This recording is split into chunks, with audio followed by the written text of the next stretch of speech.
I did my first Amber Heard video last week, doing a reaction to this first episode in a podcast series called Who Trolled Amber, which is investigating. It's someone with a spy background who's investigating where the troll comments came from in the Amber Heard case and before, like from way before. So in the first episode, they started noticing that there were irregularities in the tweets that were going out, and it even had the lawyer that she had from the UK case who represented her in the UK case getting R and death threats sent to her from back then, from way back then. Obviously, there's a lot of people passionate on the other side, and I'm in a hip-hop world, whatever world you're in, do you know what I'm saying? You're going to get people, you come out sharing stuff supporting Amber Heard, people are randomly going to be like, yo, I'm going to come for you. So like someone I know, like a rapper who he's a friend of mine, like an old friend of mine, someone, I've got a lot of love for, whatever.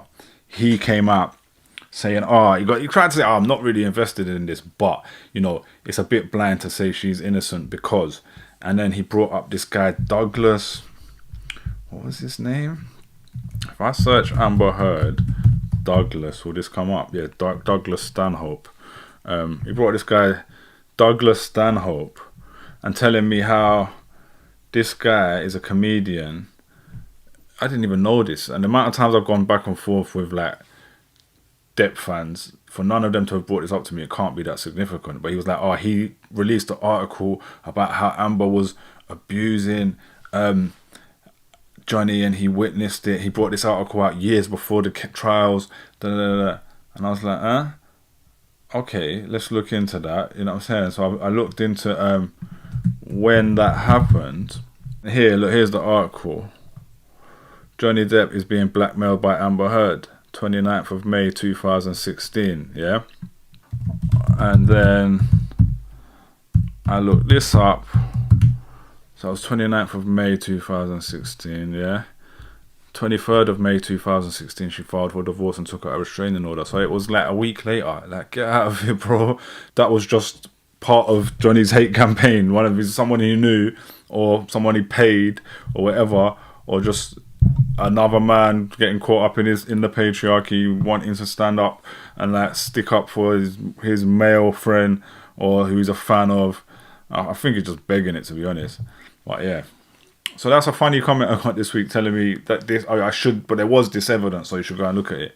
So I'm like, alright, cool. As I always do, I'll go look at it. Let me see if you can show me something that's actually of interest or I'm wrong about. Let's take it on board. No. And then when I said that to him, he went, oh yeah, that was the one where he said her name, but there was another one where he didn't mention names from before. And then I Googled it, looked, searched, nothing out there that really existed that could. He was like, that's the one she's suing him over. So I Googled that as well. She did actually sue him. She dropped it ages ago. She dropped it mad years ago. He doesn't even know she dropped it. So it's like, people are just out of the loop. Like, they're not really with it with all of this. So anyway, I did the first Amber Heard video, and I know I've got a lot of people on my Facebook that are pro Amber Heard. It's not quite why I did it. I just did it because I thought it was time. That's something I was passionate about. I've never done content about it, so let's just do it. My Facebook, where I had all of those pro Amber Heard people, hasn't stayed that active, so I didn't really know what the outcome was going to be. But I just posted that once, and it went crazy. Like, I've got a lot of support. I got loads of subscribers on my YouTube this week, so thank you to everyone who subscribed. I even had people commenting saying like, do you have a Patreon? I want to support you. I've replied to them and stuff already, but I set up a Patreon today because it made me think, right, I should have one. But I already had, and I've mentioned this earlier. I forget to mention all this. I always forget to mention this stuff, but you can already join to be a member on the side of this video or on any of the videos. You can click join, and there's 4 different membership tiers there with membership benefits mentioned, right?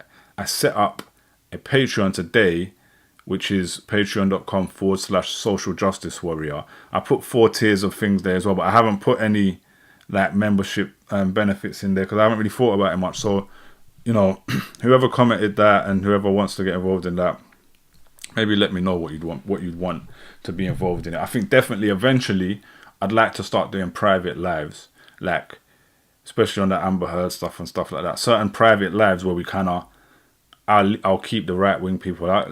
let's run cancel culture, man. Get them out of here, innit? And just like have a private space to have conversations without them before the video then goes out for the public later. I could even have private content there. Do you know what I'm saying? Where it's like we can comment on it without them kind of people getting involved, without getting into the arguments. That's a thought still. Even if it's the same video, even if it's the same video, but it's in a space where we can comment on it and talk without them. That's an idea. And also, yeah, the Patreon. So, like I said, I don't know anything about it, but one thing I did also make sure is there's a free tier on there. So you can just go and subscribe for free. And I'm definitely going to keep that open. And what I was thinking is, yeah, that could be a private, a bit of a space where I could run polls, we could have debates and stuff like that in the free space. We'll just do that in the free bit, and I could take those polls and like debate questions and bring them back to here, right? But anyway, enough of that. So yeah, big up everyone that's got involved and like sent me nice messages. People have even made their own videos. They've gone and created reels and stuff like that. So big up to all of you. And you know, I know a lot of you are gonna see this secondhand when I edit this into its own video. So yeah, you know, I've appreciated, let me just make sure you know, I've really appreciated the support in the comments, the likes in the comment. That video got so many likes because I often make content designed to trigger right-wing people and trigger misogynists and trigger racists. And like that's literally, I put SJW in the title to wind them up. That's the whole point of the concept, right? Of embracing the term social justice warrior that they use as an insult. I'm cool with that. I'm cool with having 300 negative comments, right? But it's obviously way nicer when you've got some backing and people coming to support as well. I think that's why I started making a lot more music content as well, to make sure that people are coming and enjoying content here as well. But with this Amber Heard stuff, I think we've hit the balance where it's like, cool, let them people come here and be angry and hate, but I've got a community of people supporting, and I'm making this content for that community of people as well. So we're going to get this one up. Who Trolled Amber, episode 2, Gold Dust, right? And here's another point about this, right? Because a lot of people, like a lot of them people on my Facebook were putting me onto this. Going, oh my God, there's this series where they're exposing, you know, the social media campaign that Depp set up in the background, yeah, to kind of manipulate opinion, yeah. And to me, to my, like, I haven't even seen all of this yet, but already my opinion is already that Depp orchestrated a hate campaign towards Amber from way before the first trial, right? From when she first divorced him, first put in and filed for a divorce, right? He started a hate campaign towards her, and he pushed it and pushed it and pushed it for years, to the point that when it came to this publicized TV trial, all of the people that were like, you know, like celebrities and friends and people in the public light who would have supported her have now been pressured so much. They realized that if they support her, they might lose their entire career. Yeah, say Elon Musk, say, you know, whoever. These are people that actually came and spoke for her in the UK trial. They couldn't, like, and you know, we saw things where they were expected to be giving evidence in support of her in the US trial, and they didn't. And it's literally because they've been bullied not to. And deeper than that, way deeper than that, is that a jury, right? I didn't realize this till after, because we know when the unsealed documents got revealed, right?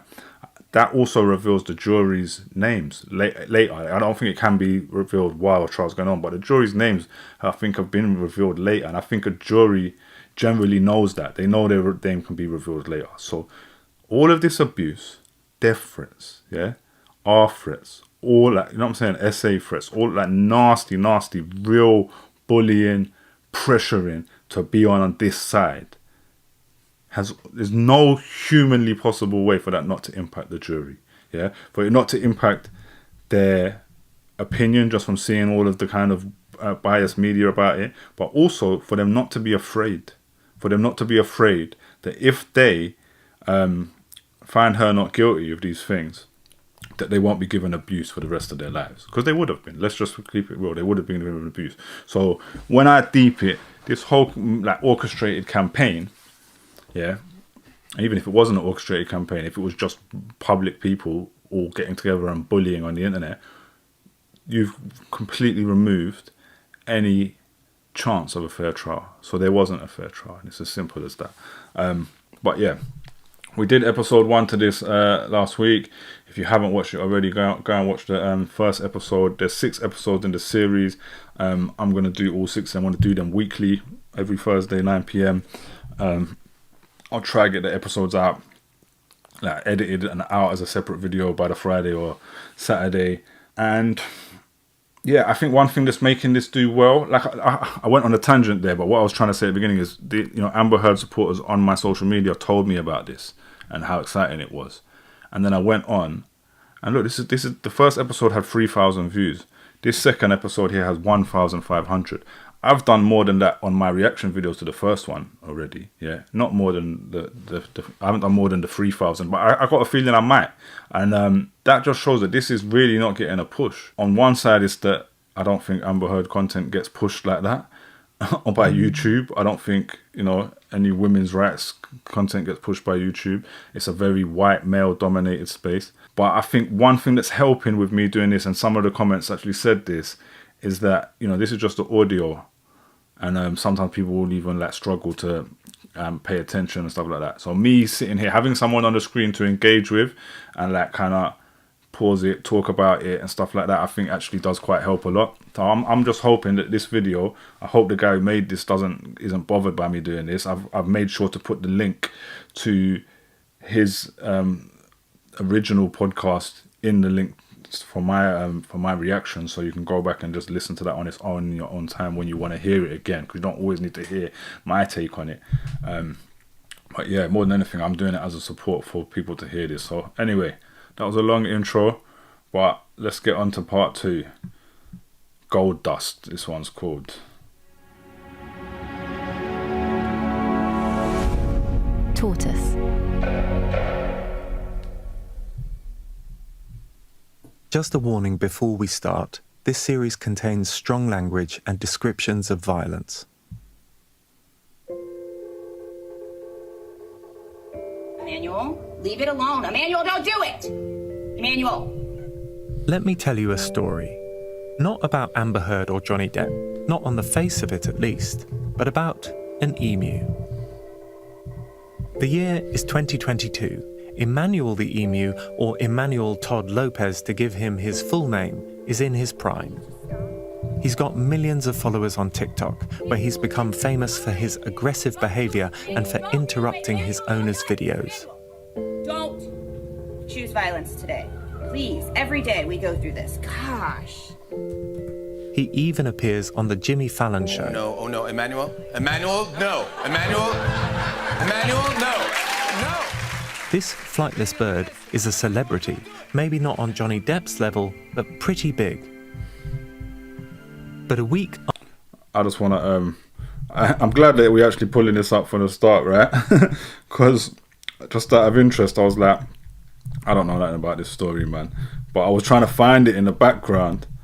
So I found it. So let's just put...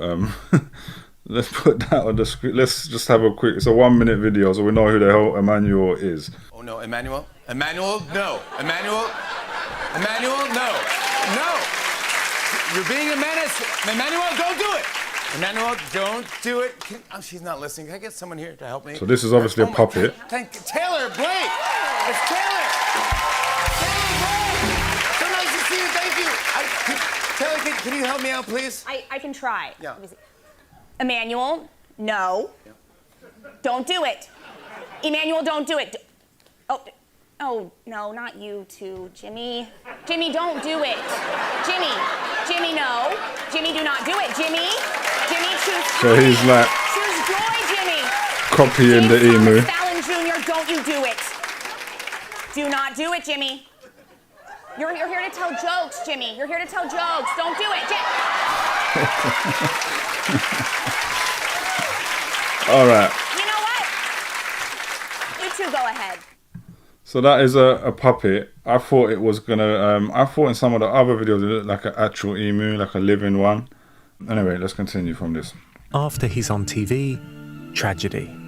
Emmanuel suddenly dies. Pull up.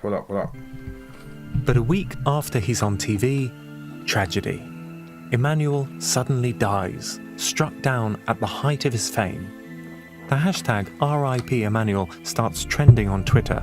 His fans are distraught. I wanted to marry him. He was such a great meme. Sometimes when I close my eyes, I see Emmanuel. R.I.P. legend. But then something strange happens. The emu's owner, a woman called Taylor Blake, posts a message on Twitter. I literally sprinted out to the barn to see if it was true. Emmanuel is not dead. Emmanuel lives, resurrected from the grave. I never thought I'd learn about the global disinformation industry from an emu, but here we are. You see, Emmanuel's death was staged to prove a point by a group called Team Jorge. Team Jorge are shady contractors specialising in hacking and... It does look like it is a real life thing, actually. So I just searched Taylor Blake Emmanuel, and these pictures are coming up. What does this say? Oh no. The internet has rediscovered Taylor Blake's racist remarks amid her emu's illness. I don't know what's going on here. But okay, apparently she's created this thing, this story, or someone has, for the purpose of showing how the media and social media controls people's reactions. Online disinformation, including running bot campaigns. Their operations were exposed last year by a team of international reporters who went undercover posing as clients. Let's make one candidate together. Let's take one, I don't know, United Kingdom, female. Let's do a search. Isla Sawyer, let's say I don't like the name. It's not, Sophie Wilde. I like the name. British. Already she has email, date of birth, everything. Team Jorge thought that the reporters were legitimate clients, so they were happy to tell them about their prized asset, a piece of software able to create hundreds of fake social media profiles almost instantly. Wow. So this is our platform that we develop for online impact. Each profile had its own digital backstory that went back years, making them look completely genuine. We have Arab, European, Indonesia, Philippines, Panama. This is Spanish, Russian. Crazy. At a click of a button, this bot army could be deployed to promote whatever message the client chose. To demonstrate just how good their tech was, Team Jorge told the reporters that they could kill off a certain well-loved internet bird called Emmanuel. They instructed their bot army to post RIP Emmanuel messages across social media. Thousands of these posts began flying across Twitter and Facebook, reaching millions of people. And it didn't take long for this fake story to be picked up and spread by real... Whoa, so it wasn't anything to do with the woman who owned him. This company just randomly... So she actually going, I had to run to the barn to check on him because he was fine, because this other company just did it to show they could do it. That's crazy. Fans. Soon, everyone believed that Emmanuel was dead. We were extremely surprised by how powerful they were and how the artificial intelligence was used by them, and so presented a great big danger for all of us. That's Laurent Richard. He's the founder of Forbidden Stories, a non-profit group of journalists who coordinated the Team Jorge expose. Disinformation for services is really a very lucrative business as well. It is a very, very international and globalized market. That's crazy. I'm doing a lot more today, dragging other stuff into this, but I think I should, because I should do my own investigation as we're doing this, right? I don't want to get too deep into it because I might give away stuff that's coming, but took me a while to find these guys because I couldn't find out the spelling. Is the name given to an outfit of Israeli contractors specialized in the use of malign cyber activities, including hacking, sabotage, and bot farm-run social media disinformation campaigns to manipulate the outcomes of elections. One of the organization's primary tools is a software package called Advanced Impact Media Solution, or AIMS. The group was exposed in February 2023 after an award-winning undercover operation by journalists. I'm sure this is probably going to come out, right? This is probably going to come out in this podcast. But yeah, I just wanted to have a quick look at that. Very interesting. Team Jorge were able to make a lie go viral in just a couple of clicks. It didn't take weeks of planning. The infrastructure was already in place. There's nothing linking Team Jorge to the Amber Heard case. But if Amber was targeted by bots and trolls, this is exactly the sort of firm that would have the ability to do it. If you're able to pay some millions of dollars, then they can postpone an election, they can kill the reputation of an opponent. So this is a kind of industry we are facing now that is including more and more private actors. What was once the preserve of nation-states like Russia is now everywhere. Misinformation tools are available to pretty much anyone who can afford them. And the really scary thing is that these campaigns are almost impossible to detect. If it hadn't been for Laurent's team, the world wouldn't know anything about Team Jorge or its capabilities.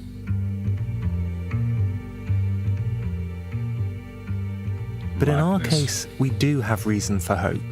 Because 4,000 miles away in Miami, someone has been sitting on valuable evidence. Evidence that will help us investigate whether a similar campaign was carried out against Amber Heard. Without any coordination, it's hard to imagine that this would have happened naturally or organically, right? I'm Alexi Mostras, and this is Who Trolled Amber? Episode 2, Gold Dust. Alright, so they said we have evidence, right? I wanted to, and I should have gone to the first video, right? At the beginning, I planned to do this, but oh well. And look at some of the comments, look at some of the hate comments and some of the positive comments, right? But some of them, one of them I'm arguing with in the comments. Like, there's loads of people in there arguing with me, so keep doing that, keep backing it. I love the support. But one of them was like, I'm 23 minutes in and there's no evidence. And I'm like, firstly, I was like, well, this is a 6-part series. Why are they going to give away the evidence? Or like the conclusion at the beginning?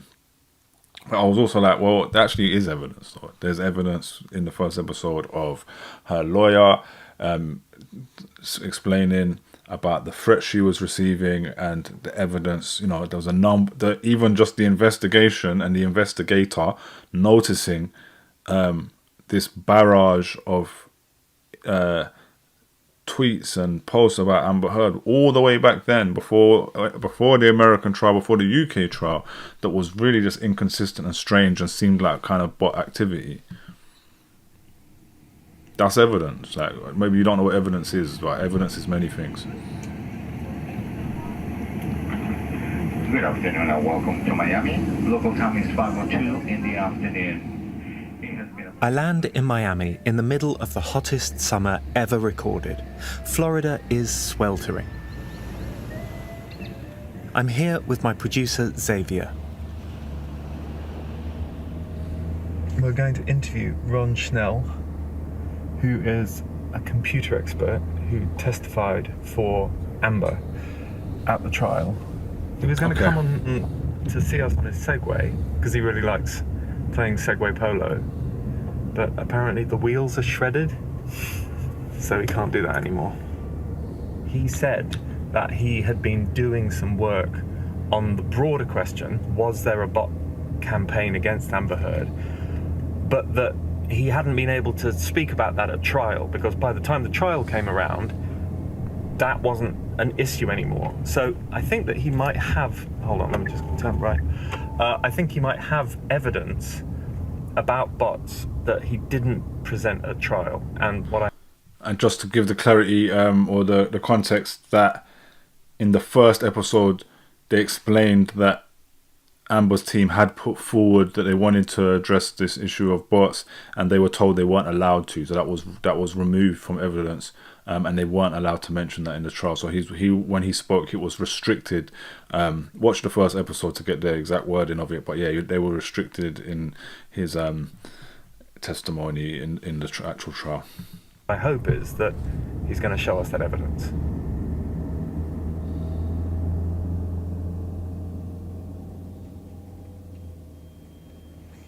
Ron Schnell works in a swanky block in downtown Miami. Hi. Hi. How's it going? Good, thank you. Today, he's a managing director for a global consulting firm specializing in issues like antitrust law. But at his heart, Ron is a computer whiz. And at that point, there was like an option for you to go straight to college. Right, yes. NYU asked me when I was 14 if I wanted to become a freshman in college. It was a difficult decision for me because it would have been cool, and I felt like I was ready in a way. But then I also thought, well, I like girls, and what is that going to look like? And I decided it wasn't going to be good, so I decided to go to high school instead. Alongside his day job, Ron has used his computer skills to become an expert witness. He testifies in several cases a year across the US. Many of these are quite dry commercial disputes, but in August 2020, he's asked to help on the Amber Heard case. He's paid by Amber's team, and that's important to note up front. He's not a completely neutral party. But expert witnesses have a duty to be factual. And when I speak to Ron, it's clear that for him, the data comes first. And before that point, had you ever heard of Amber Heard? Yes, big fan of Pineapple Express in particular, yeah. Okay. What about Johnny Depp? Did you have any... I've never watched that, by the way. Let me just say that, because I often get accused of, oh, you're just a fan, or... you know, you want to sleep with her. One, not my type. You see any of the women I've dated in my life, that's not the same look. Not that there's anything wrong with that look or any, but just not my type in the real world. Two, I've never ever seen any of her films. And then I realized, obviously, I like comic films, as I've mentioned earlier in this episode, when we were talking about something else. But I don't like DC films, never liked them, so I didn't even watch Aquaman. The only thing I had seen of it and not known was the Justice League film that everyone trashed, right? The original one. So, and I didn't know she was in it, didn't know anything about her. Opinions about him? Nope, I thought he was a great actor. So you came into it quite neutrally? Yes. And really, when I testify in court, I always come in quite neutrally, and I try to remain neutral and only speak from the point of view of science. Yeah, which you'd expect from someone who's being literally paid to give a scientific opinion. Your role is the science, right? But yeah, same. Just on my own point, just to good, same with me. I've always been a fan of Johnny Depp. Never been a fan of Amber Heard. Always been a fan of Johnny Depp. He's an amazing actor. He's done amazing work, great films that I still like. Do you know what I'm saying? That I'll probably watch again in my life one day if they're on. Do you know what I'm saying? Like I'm not. So I have no bias in this to her at all. If anything, it would make more sense for me to have a bias towards him. Ron comes onto the case a few months after Johnny Depp files legal papers against Amber. The actor is suing his ex-wife for $50 million, claiming that she lied about him being a domestic abuser. The truth, he says, is that it was Amber who abused him. He claims that she threw vodka bottles at him, demeaned him, kicked and punched him. He even says that Amber's allegations are lies designed to drum up publicity for her latest movie. In other words, Depp isn't just denying that he abused Amber, he's coming after her with everything he's got. But Amber doesn't take this lying down. A few months after Depp sues her, she launches her own claim against him. And that's where Ron comes in. Obviously. So at that point in time, at the point when you were instructed, essentially there were two objectives. One relating to quite a narrow issue to do with statements made by Adam Waldman. Correct. And the other was quite a broad question about whether bots had been used to attack Amber Heard. Right, and they were related. This next bit is a little complex, so please bear with me. Amber's team asks Ron to focus on two things: the The first are statements made by Johnny Depp's lawyer, a guy called Adam Waldman. Waldman is Depp's main advisor. He doesn't represent him in court, but he's a constant presence. In the lead-up to the trial, Waldman tells journalists that Amber's claims of domestic abuse are a hoax. Ron is asked to look at whether these statements stirred up online hatred against Amber. So, to answer that question, he downloads this huge database of tweets. Almost 1 million messages posted in the 2 years before the trial, all containing anti-Amber Heard hashtags. Okay, interesting. So, I mean, obviously anyone watching this, I imagine you've followed the trial and the verdict to the point of knowing that that was the one count that Depp was found guilty on. So he's been brought on to prove whether that, was it a tweet or whatever, that information that was put out there calling her claims a hoax had a negative impact on her. Which I didn't, I'm not sure if I knew it was phrased like that. But, yeah, I mean, we know that's been proven in court that it did, right? They were found guilty of that. Ron maps that data against the statements made by Adam Waldman, and he finds that thousands of tweets trashing Amber were posted just after Waldman called her a liar. That's good for Amber's case. And he finds something else too, something I find really odd. There were a total of over 1.2 million tweets with the negative hashtags, and there were 224,194 that mentioned Waldman, 96,181 that mentioned Waldman Yon. A huge number of the anti-Amber tweets mention Adam Waldman by name or by his nickname. I found that 25% of the negative hashtag tweets mentioned one or the other. Wow. 25% of all the negative tweets posted about Amber Heard using the hashtags, 25%, 1 in 4 mentioned this lawyer. That's right. As if he's famous, or you'd know, like, you'd write, even if you're referencing him, you'd be like, the lawyer, like, I wouldn't even know the person's name, right? That's real strange. That's surprising. I'd say yes, it was pretty surprising. This part of Amber's counterclaim, the bit about the Waldman statements, went all the way to trial. But there was another part that didn't make it. An allegation that Depp's team launched a global bot campaign against Amber. A judge struck out that part of the counterclaim more than a year before the hearing. But by then, Ron had already done a couple of months' work on this question too. Work he wasn't allowed to talk about on the stand. So here we go. I started talking about that at trial. Mr. Depp's attorneys could object, and the judge would likely say, no, you're not disclosed as having that opinion, you can't talk about it. Now, one of the things that Ron did was run all the Twitter accounts he'd collected through a bot detection program called Botometer. You can see here that I'm just looking at the screen now, that, I mean, at least the first 40, maybe more, have a higher than 90% chance that they are bots. And then we go down. When I talked to him over the phone, he wasn't willing to divulge the results. But now I'm here in front of him, he's more ready to talk. Ron says he identified significant numbers of bots tweeting about Amber. and it's also when you look at it, even if you just spot check some of these tweets, the wording is conspicuously exactly the same. You know, Right. so that's also something really interesting to look at. And if you put Adam Waldman aside, you know, clearly this is a huge number of tweets. Without any coordination, it's hard to imagine that this would have happened naturally or organically, right? This appears to be some sort of organized attack. At that moment, my producer Xavier jumped. This appears to be some sort of organized attack. That's a quote right there we need to remember. In. Can I ask one, is that in terms of scale or the suddenness of it? Is it the fact that it happened? I would say it's both scale and suddenness. It's not something you typically see organically. So if you could we now go to the raw numbers? Because I remember listening to it. Ron thinks there probably was an organised attack against Amber. But he's not 100% sure.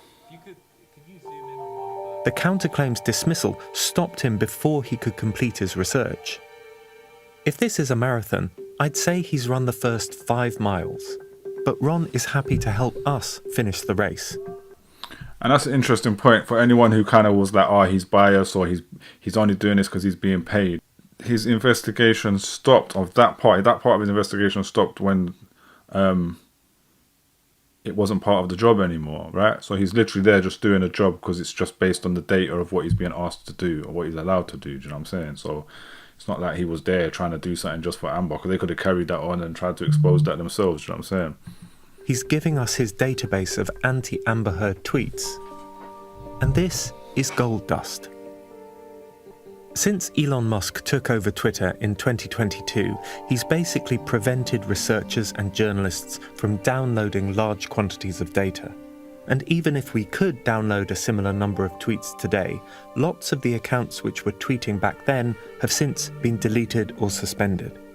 That's interesting. You know what I'm saying? Like, obviously, Elon Musk is Elon Musk is an ex of Amber's and at some point was very supportive of her. But I feel, like I said earlier, backed out of his support for her because of how the world turned and bullied her so much, and he didn't want to be turned on like that, because these same kind of incel guys that hate her, they love Elon Musk for some reason. And it's really problematic because actually the power he has with them, he probably could have done a lot if he read it out. But misogyny is too powerful, man. No matter how powerful you are, misogyny is too powerful. And he was forming his following as this kind of male powerhouse. So I don't think siding with Amber worked for him. But yeah, I just wonder what, it'd probably be a separate conversation. I just wonder why Elon Musk has kind of blocked that at Twitter, blocked people from being able to download information and stuff like that. Basically, in this instance, blocking us from being able to see these patterns of how bots are controlling things. This dataset is like a layer of sediment, perfectly preserving the fossils of internet hate towards Amber. And he's got the only copy. Which were tweeting back then have since been deleted or Musk took over Twitter in 2022. He's basically prevented researchers and journalists from downloading large quantities of data. And even if we could download a similar number of tweets today, lots of the accounts which were tweeting back then have since been deleted or suspended. Ron's dataset is like a layer of sediment, perfectly preserving the fossils of internet hate towards Amber. And he's got the only copy. And do you mind if we go off and do our own digging and then come back and show you what we've found? Oh, that sounds great. I'd be very interested. We leave Ron's office excited about the data he's given us. We've got a whole new hard drive, so I think that we need to find a way of analysing those files. But we know we don't have the skills to examine it properly. We need an expert, a specialist, someone who can help us search these tweets for clues about who trolled Amber. I'm anxious to get back to London so I can start looking, but I don't want to leave America quite yet. There's one other person I want to see. And then, I think we just need to kind of step up speaking to people, other witnesses in the trial who might know something about the social media campaign.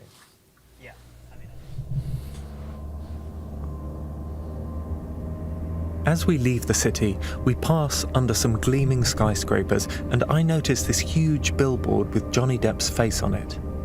It's an advert for an aftershave called Dior. Sauvage by Christian Dior. Depp has been the face of the fragrance since 2015. Despite a British judge finding that Depp had abused his ex-wife Amber Heard on 12 occasions, Dior stood by him.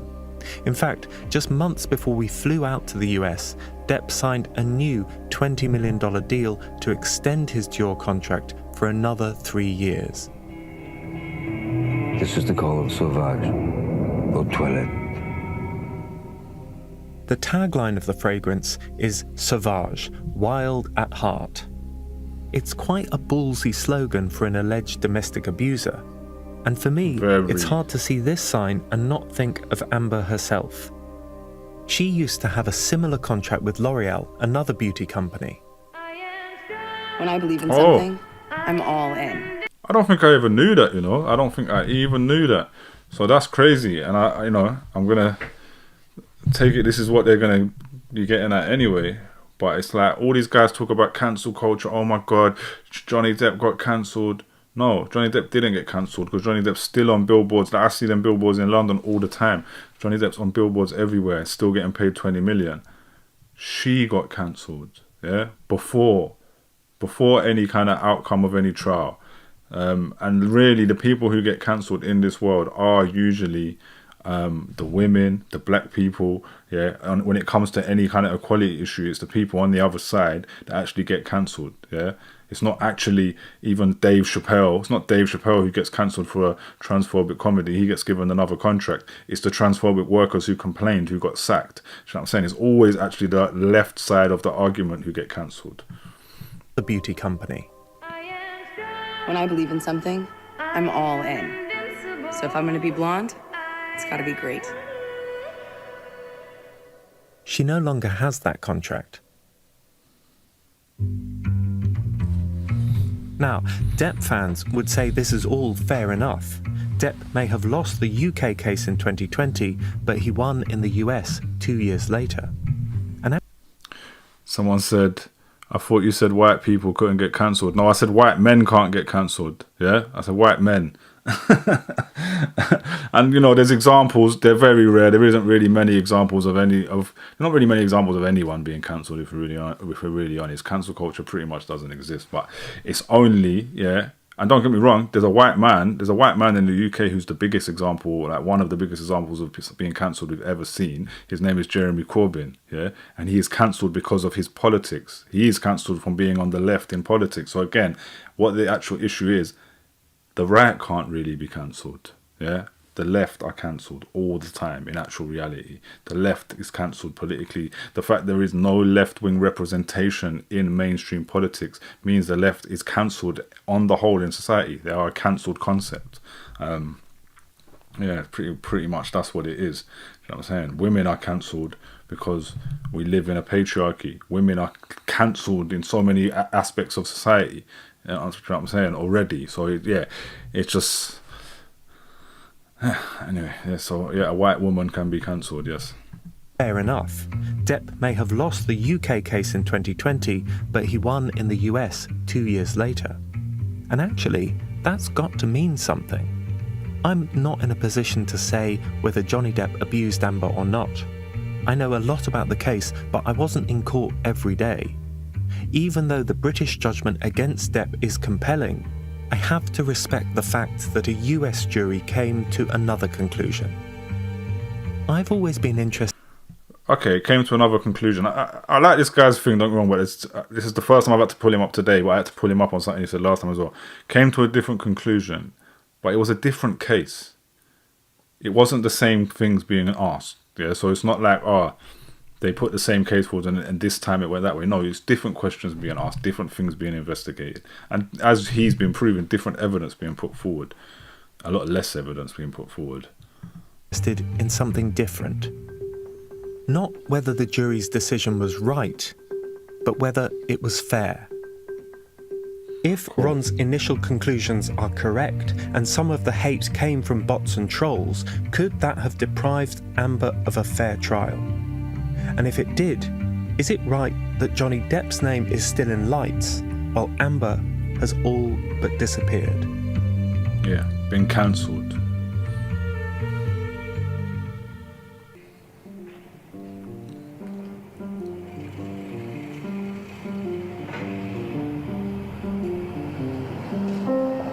That's a good thing to make a distinction of for him, you know what I'm saying? Because obviously, I'm here team Amber. I don't care, I'll say it, you know what I'm saying? I'll say it and I'll say why. But it's good he's doing an investigation where he's not saying that. He's just saying, is it a fair trial? Don't matter who's guilty, who's not, you know what I'm saying? Because yeah, we can all accept that there are things that there's things the way Amber wasn't innocent or whatever. But my main thing is always, they haven't been treated equally. Do you know what I'm saying? It hasn't been fair. So if he's just literally going to keep it to the facts and go, right, was it a fair trial? Then that's something very helpful.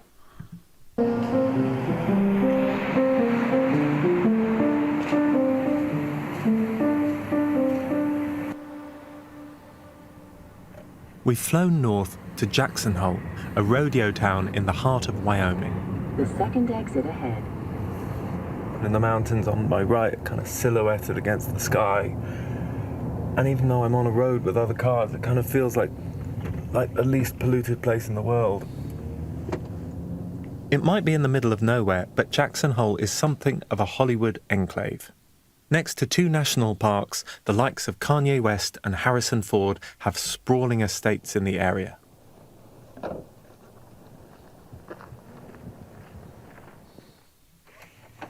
Hey! Hello. Hi, thanks so much for having us. Oh, sure, come on in. Wow. You guys have made a long trip. Hi, so nice to meet you too.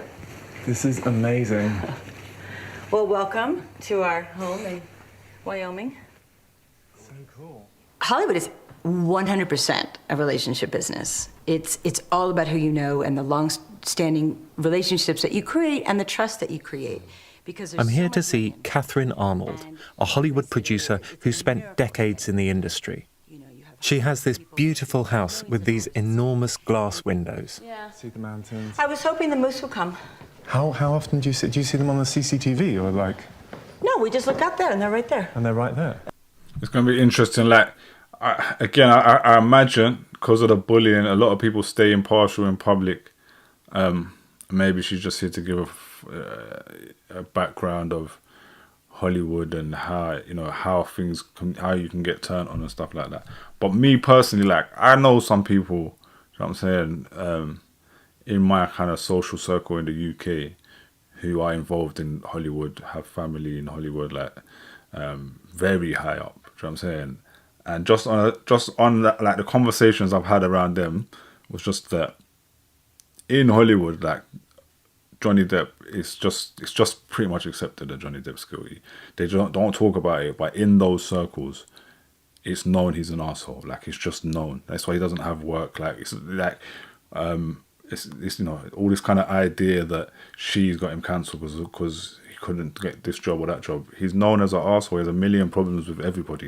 He's not really liked. Do you know what I'm saying? So it is crazy. Like, you know, obviously that's just, it's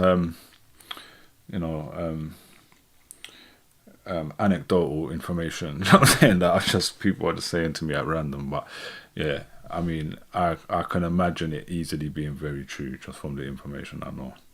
Right there. Like Ron Schnell, Catherine was an expert witness for Amber Heard.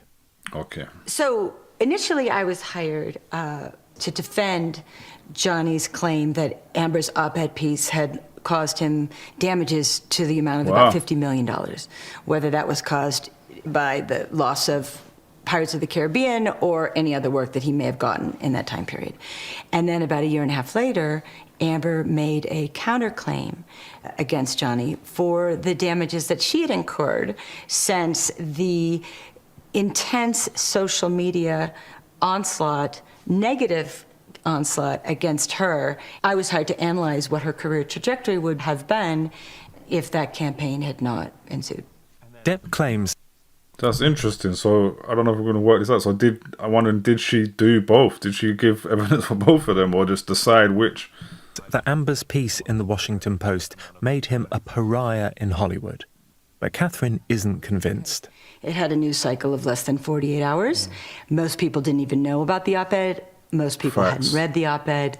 The executives at the studios hadn't read the op-ed. She says Depp's problems started way earlier. Issues prior to the op-ed had affected Johnny's career, the drinking and being late to set, and Depp's lawyers dispute these claims, but this is his former agent, Tracy Jacobs.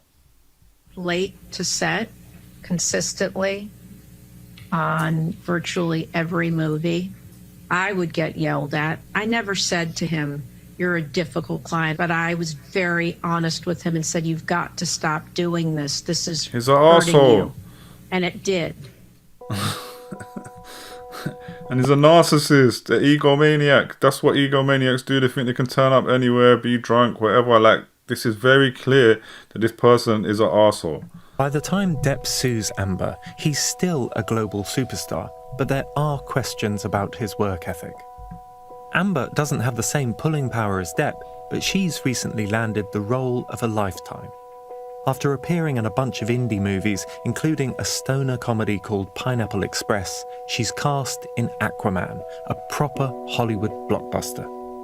You know, after Aquaman, You know what's mad? I just earlier on I said I haven't watched Pineapple Express. Of course I've watched Pineapple Express, but I didn't know Amber Heard was in Pineapple Express. I'm watching Pineapple Express again tonight. I haven't seen that for years. I saw that many, many years ago, and I don't think I ever even knew who she was. Express, she's cast in Aquaman, a proper Hollywood blockbuster. you know, after Aquaman, she had a really big moment. She had this honeymoon period where everybody was looking at her. What is she going to do next? The directors had raved about her performance. The producers had raved about her performance. She was part of a $1 billion movie. Aquaman is a huge deal. It becomes the highest grossing DC Comics film ever. It should make Amber a star, but there's something else dragging her down to earth. Online hate. It starts when she files the restraining order against Depp in 2016, but it reaches a fever pitch 4 years later when Depp loses his case in London. A few days after the verdict, Warner Brothers removes the actor from the Fantastic Beasts franchise. The internet goes into overdrive. Thousands of accounts accuse the studio of punishing an innocent man. An online petition calling for Amber to be removed from Aquaman's sequel attracts millions of signatures. It's a lot of noise, and Hollywood, it notices. And do you know what's crazy about this, right? And it happens every single time, whether it's a footballer accused of something, whatever, and then everyone's in the comments. You go on, like in the UK, you go on Shade Borough, all them kind of places, when they're like, oh, so-and-so's accused of this. Every comment is like, innocent until proven guilty. Let him have his day in court. And I always say to them every time, as soon as that happens and they get found guilty in court, you're going to move the goalpost. So don't sit there pretending you care about the court. Yeah, you care about the court if it has your outcome that you want. Yeah, so they're breaking down here how actually the most biggest like boost in hate towards Amber Heard happened when it was proven in court that she was right. Madness. When she had promoted other movies prior to Aquaman 2, she was on the cover of magazines around the world. There was no press done on her for Aquaman 2. She wasn't allowed to go to any of the big media events that the other actors were taken to. She wasn't on the posters. So Amber's role in Aquaman 2 is drastically cut. She's not even in the trailer. I don't know if studio executives believed what they read online about how Amber was crazy, about how it was Amber who was the abuser. But in a place where reputation is king, they do think it's a problem. And Amber feels the impact. she couldn't get an audition. She couldn't get a reading. She couldn't. Directors and casting directors and producers were saying, we can't touch Amber right now. It's just too noisy around her. And no one would hire her. The trolling continues today. Amber is living in Spain, far away from Hollywood, trying to rebuild her career through small, independent movies. But hold on. There's lots of reasons why a star can fall out of favour. Maybe Amber wasn't a fantastic actor, or maybe she had a bad reputation on set. And then another Hollywood source hands me some emails. Emails from agents, producers, and managers. And they seem to confirm what Catherine's telling us. He confidentially told his agent that he can't go anywhere near her now with what's going on in the press and with Johnny. She's losing so many opportunities. I only find out a fraction of them. Emails explicitly saying, we can't touch her. There's too much noise. We can't bring her name up right now. Too much negativity around her. I'm also... And look how crazy this, like, literally, the whole angle of people supporting Johnny Depp was that he got cancelled, yeah? And, you know, some of them, like, you know, most of them are absolute lunatics that claim he's innocent. But once you start proving the bits of abuse that is proven that he did that's out there, yeah, they start going, yeah, but she pretended she was innocent. So because she's trying to pretend she's innocent and had him cancelled, that's why she deserves it. So if you really believe in this silly idea of mutual abuse or whatever, then you should feel the same way both ways, right? You shouldn't feel like, oh, she should be able to be cancelled and him not. Like, so you're only actually willing, if it's a woman, cool. If it's a woman, you're openly, yeah, if it's a woman who you think has not told the truth, cool, then we should be able to cancel her whole career, don't let her ever work again. Everything they've said about Depp that they claimed was the problem is what's happening to her in the real life, yeah? And don't get me wrong, Depp isn't getting the roles that he was offered before. We've established that's because he's an arsehole, doesn't respect the job, he's a narcissist. But also, Depp is not out there going, I won't work with Disney again, yeah? Cool. I mean, it makes it look like kind of get out clause when they probably wouldn't hire him again. But I do think that there's someone out there that may have hired him for a big job if they were able to work with him, because he has enough supporters. That people could turn up to see it, right? I would think so. But then at the same time, maybe he's got enough haters. The fact, not haters, that's the wrong word, but maybe he's got enough people who are against him for the right reasons that would stand against it, right? And this little French film he did hasn't done anything, so I don't know. But what we can really see is she's the only one that's actually been cancelled in any of this to a real extent. Passed an email from Amber herself confirming that Aquaman's studio won't touch her. There's too much noise. We can't bring her name up right now. Too much negativity around her. I'm also passed an email from Amber herself confirming that Aquaman's studio, Warner Brothers, banned her from posting about the film. From posting? Wow. They banned her from posting about the film. Yeah? Fuck Warner Brothers, man. Do you know what I'm saying? I'm very, very confident that the only reason that film did way better than expected, is because of Amber Heard's support. Yeah, because the whole support for DC and Aquaman and all that was out the window. That film was done. That film was, on paper, supposed to be the biggest failure of the year, and it turned out to be the most successful DC film for many, many films. Someone said it was the most successful since Aquaman 1. And it turned out to be the biggest, I think, comic movie of the year as well, right? And I'm very sure that Amber Heard's support has a big part of that. After speaking to Catherine and seeing those leaked emails, I think it's fair to say that online hate did affect Amber's career, even if it might not have been the only factor. Facts. But could it have led to an unfair trial? I think potentially it could. The online campaign against Amber Heard was relentless, literally millions of tweets insulting and demeaning her, undermining and distorting her testimony in real time. As I mentioned in the last episode, the US jury weren't sequestered. They could go home after the trial every night, talk to their families. They could easily have looked up what was happening online, even if they weren't supposed to. And that's not the only thing. Amber received thousands of online threats during the trial. People want to kill me, and they tell me so every day. And so did her witnesses.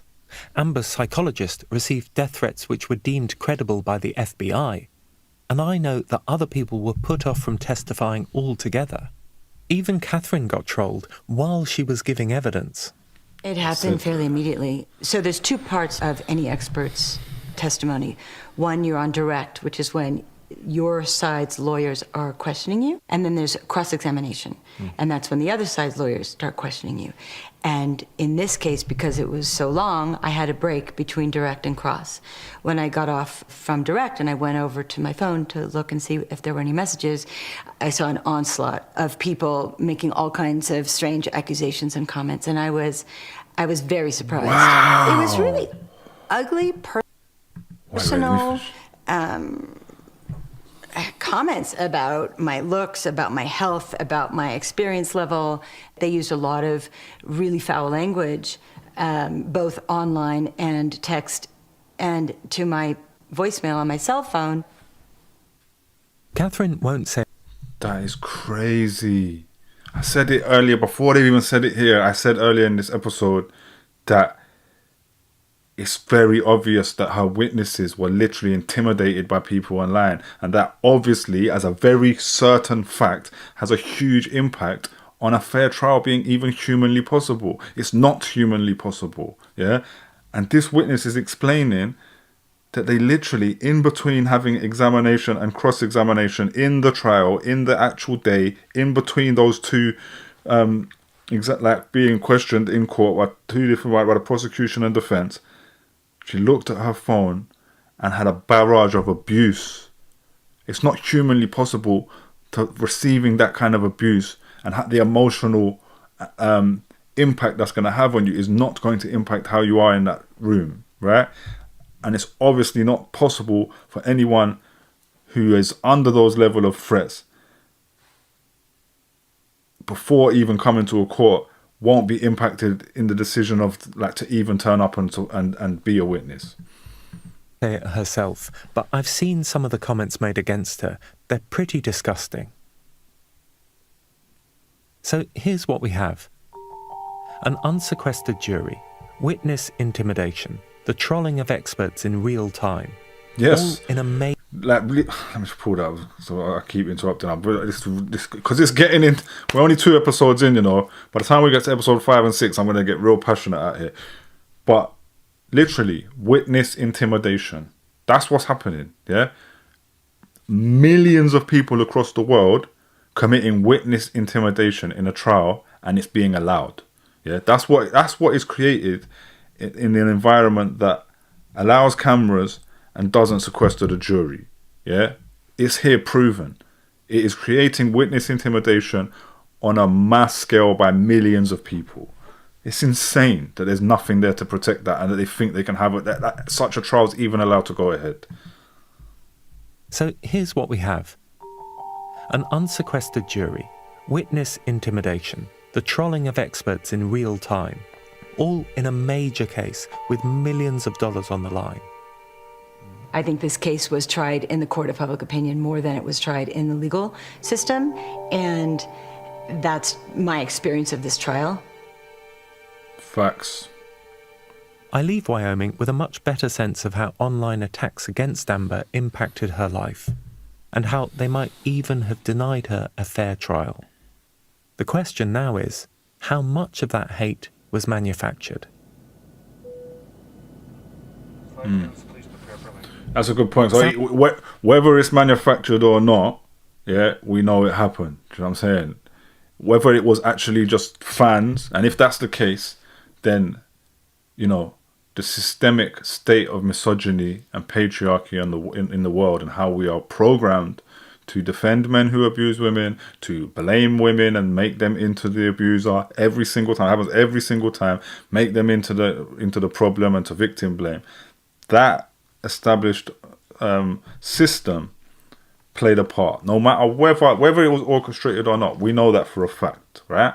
And we know for a fact it wasn't a fair trial. This guy has to be like all like matter of, you know, he has to be diplomatic about it and all that. I don't care about diplomatic. Yeah, I just like big up the person on Twitter who made the video and said, you know, thanked me for my no nonsense approach, because I don't take no nonsense. I just say it's simple as it is. Do you know what I'm saying? But we do have to look at, right, on top of that, if it was literally orchestrated by a company, and these companies obviously said earlier in this episode that these companies, it's very easy to create a bot campaign that will then influence real people to join in if you have the money. So it's obviously not a cheap thing to do, right? It's obviously not a cheap thing, but who's got a lot of money? Johnny Depp's got a lot of money. And now is, how much of that hate was manufactured?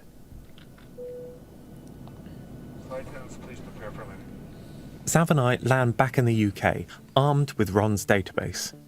We focus on finding someone to look at all those preserved tweets. Hi, this is Alexei Mostras. I'm ringing about the data that we sent over last week. It's easier said than done. The pool of people actually capable of digging into such a large file is depressingly small. A few researchers don't even want to touch the story. They think it's too controversial, that they might get attacked if they get involved. Again. Bullied out of it but again. Eventually, we strike lucky. Twice. Based on their behavior, those are all bots, what we call coordinated inauthentic behavior. Across the whole data set, I think at least 50% of tweets were generated by inauthentic accounts.